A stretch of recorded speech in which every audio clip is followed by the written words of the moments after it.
Salut tout le monde, j'espère que vous allez bien. Je vous enregistre cette vidéo au petit matin, il est 4h45 du mat, pour qu'elle sorte un peu quand vous vous réveillez. Voilà, j'espère que j'aurai le temps et le courage de faire le montage et parvenir à vous sortir la vidéo. Voilà, j'ai mis mon réveil pour une fois.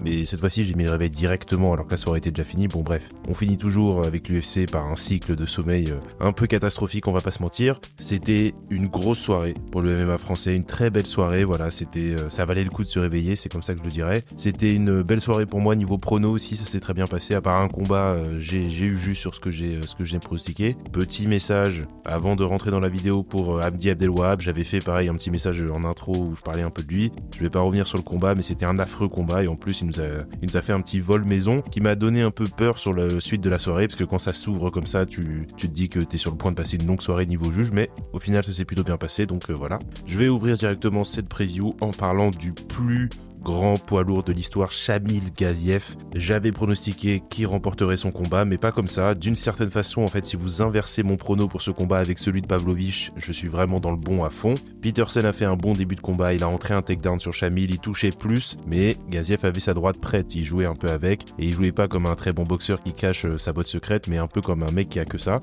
Blague à part, son direct du droit sort très bien, c'est un des rares coups fluides qu'il a d'ailleurs, et je sais pas si c'est à cause de sa morphologie, mais beaucoup de ce qu'il fait, à part ça a l'air très téléphoné en fait. Mais là, il nous a sorti son meilleur direct. Peterson est tombé dans le premier round comme une feuille et c'était la fin du combat directement. Victoire pour Shamil ce soir, mais jusqu'au finish, on va pas se mentir, il avait pas l'air bien en forme, toujours pas convaincu à titre personnel.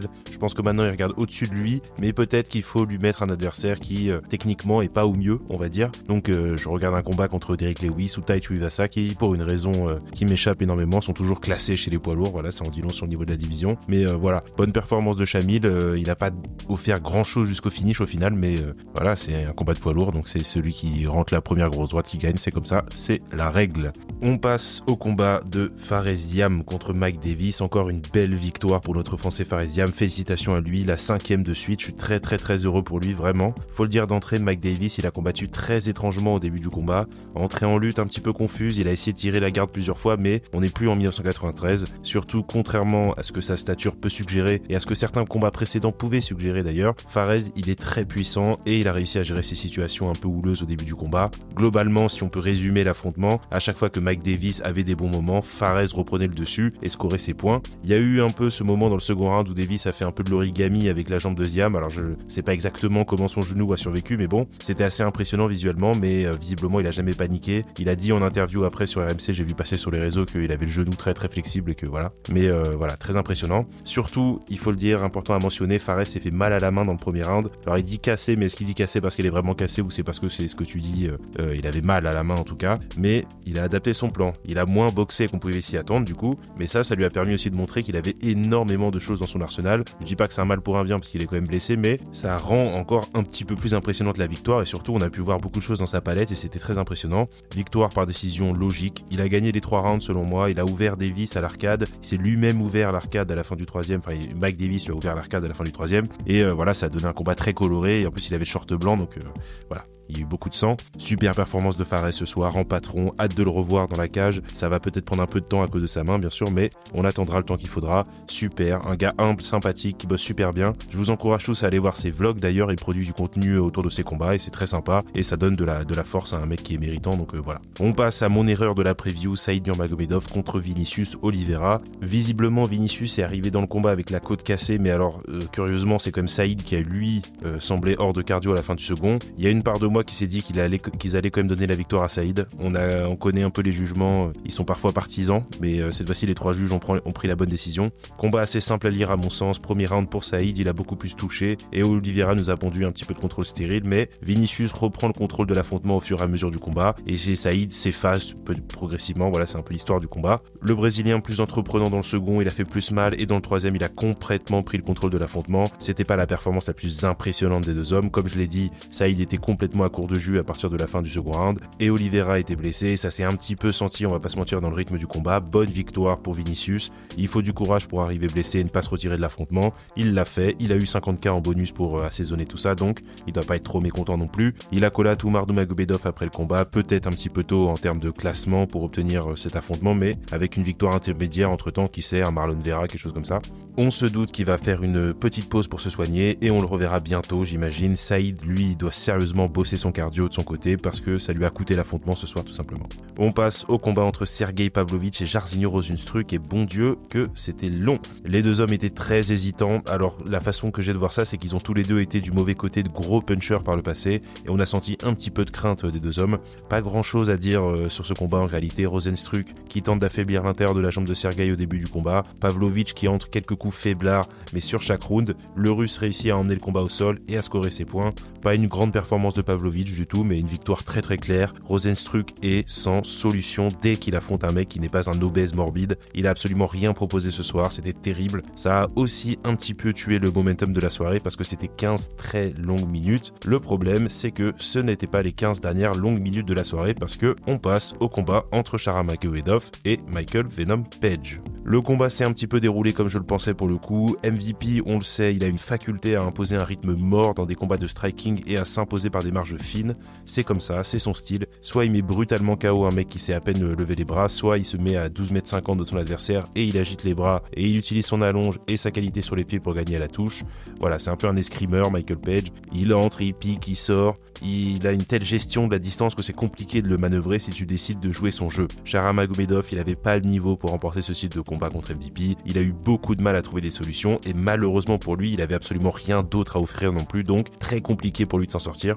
Michael a remporté les 2 premiers rounds assez tranquillement, sans faire de grand chose finalement. Il s'est pas passé grand chose. Le troisième, c'est un round à 50-50. En live, je le donnais à MVP, mais c'était peut-être aussi basé sur le momentum, si je suis honnête. Je pense qu'il est possible de le donner à Magomedov, mais bon, ça aurait pas changé grand chose à la décision.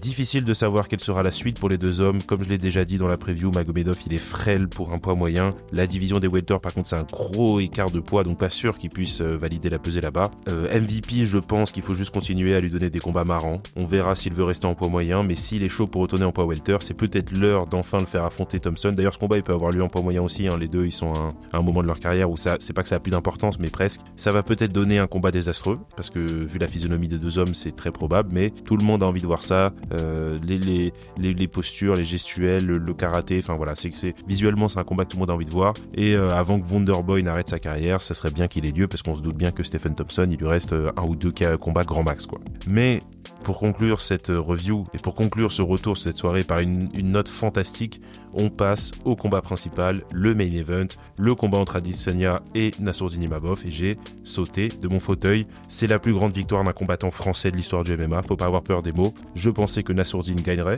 je pensais que ça arriverait plus tard dans la combat en revanche, et surtout, je pensais pas qu'il allumerait Adesanya de la sorte. Premier round d'observation, Adesanya le remporte, et d'ailleurs petit aparté, mais Adesanya remporte toujours ce genre de round. Si on regarde ses 3 dernières défenses de ceinture contre Cannonier, Vettori et Whittaker, je pense, et je le fais de mémoire, mais je pense qu'il a 7 ou 8 rounds cumulés comme ça. C'est l'aura du champion, beaucoup de feintes, il touche tranquillement, et le chrono s'égrène, et j'ai toujours trouvé ça très intéressant comme concept, vraiment l'aura du champion quoi. Enfin bref, à l'entrée du second round, Nassourdine fait ce qui a toujours marché contre Adesanya, lui rentrer dedans et boxer à courte distance, et ça a eu lieu en vraiment 3 secondes. Il a fermé la distance rapidement, il a envoyé son overhand du droit. Adesanya est déstabilisé, peine à reprendre ses esprits contre la cage et il mange un crochet du gauche parfait au menton. Voilà, il était complètement fini après. J'ai vu certaines personnes se plaindre de l'arrêt, mais s'il n'est pas arrêté là, il se fait simplement massacrer au sol, faut pas abuser. D'ailleurs, et ça peut donner lieu à une discussion plus tard, mais je serais même prêt à argumenter qu'on est plus proche d'un arrêt tardif que d'un arrêt tôt, mais ça, voilà. C'est une discussion pour un autre jour. Super victoire de Nassourdine. La recette pour battre Adesanya, elle est très simple en théorie, mais très difficile à appliquer. Très peu de personnes ont réussi à l'appliquer d'ailleurs. Et là, c'était juste parfait. Comme je l'ai dit, c'est la plus grande victoire d'un Français de l'histoire du MMA. C'est historique. Bravo à Nassourdine. Bravo à son coin aussi. Quelle transformation fantastique depuis qu'il travaille avec Nicolas Hoth. Sur la partie boxe, on va aussi rendre hommage à Rod Alamos. Voilà, Rod Alamos qui, on imagine, a fait un gros travail avec Nassourdine. Si vous suivez un peu le pied-point, vous savez que Rod Alamos, c'est quelqu'un, vraiment. vraiment quelqu'un d'important, qui coach des très bons gars en pied-point, et donc c'est sans surprise finalement que son enseignement paye. Voilà, c'est ce genre de coach qui est vraiment d'une très très grande qualité. La suite pour Nassourdine, comme vous le savez, la division des poids moyens, elle est un peu particulière parce qu'on a ce combat donc la semaine prochaine dont finalement personne ne voulait, mais donc il aura lieu entre Duplessis et Strickland. Le vainqueur de ce combat-là est visiblement promis à Khamzat Chimaev, mais alors est-ce que Khamzat peut combattre aux États-Unis? Jusqu'à il y a peu, il pouvait pas, mais comme on sait, il y a des liens quand même entre Dana White et Donald Trump qui font que j'imagine qu'il est plutôt en bonne posture pour pouvoir demander une exception pour un de ses combattants, ou quelque chose dans le genre. Si j'étais haut placé dans la diplomatie américaine et que j'avais les réponses à ce genre de questions, vous imaginerez bien que je serais pas là à 4h45 du mat à vous faire une vidéo. Mais on imagine que les possibilités pour Khamzat Chimaev sont mieux que lorsque Donald Trump n'était pas président. Voilà. Donc ce combat entre le vainqueur de ce week-end et Khamzat Chimaev a plus de chances d'avoir lieu, puisqu'il a plus de chances d'avoir lieu un peu partout maintenant, j'imagine. Donc pour Nassourdine, est-ce que l'UFC va lui offrir un combat de titre après? Est-ce qu'ils vont lui demander d'attendre? Ou alors est-ce qu'il va devoir encore affronter quelqu'un? J'en ai aucune idée. Moi évidemment j'aimerais bien qu'il combatte pour la ceinture, ça fait quand même 4 membres du top 10 battus plus ou moins en un an. Donc on verra. Mais en tout cas ce soir, très très belle performance de Nassourdine. Dans une KT pas simple, il a émergé. KT très dense en son sommet. Il y a un top 5-6 qui est vraiment vraiment très dense. Et voilà, aujourd'hui tout le monde sait qui est Nassourdine Imavov. Tout le monde le voit comme un contender sérieux. Il vient de mettre KO un ancien champion du monde. Et bravo à lui, félicitations, c'est super. Je pense que c'est une soirée dont on se souviendra longtemps. C'était vraiment vraiment un moment fantastique. Et on n'oublie pas, parce que voilà, il passera peut-être un petit peu inaperçu, mais on n'oublie pas Faresiam aussi, qui continue à faire son chemin, et on lui souhaite le meilleur, évidemment, pour la suite aussi.